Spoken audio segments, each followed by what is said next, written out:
কিসের জন্য? আমাদেরকে শুধু এতটুকু আইনের লোক বলুক যে কি দোষ, এই দুধ খাওয়া বাচ্চার কি দোষ, কিসের জন্য ধরে নিয়ে গেল, কি কারণটা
এখানে হচ্ছে আমরা নিয়মিত টহল করতেছিলাম।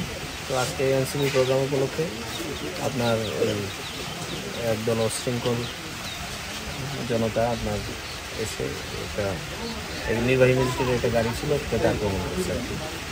আক্রমণ করার পরে আমরা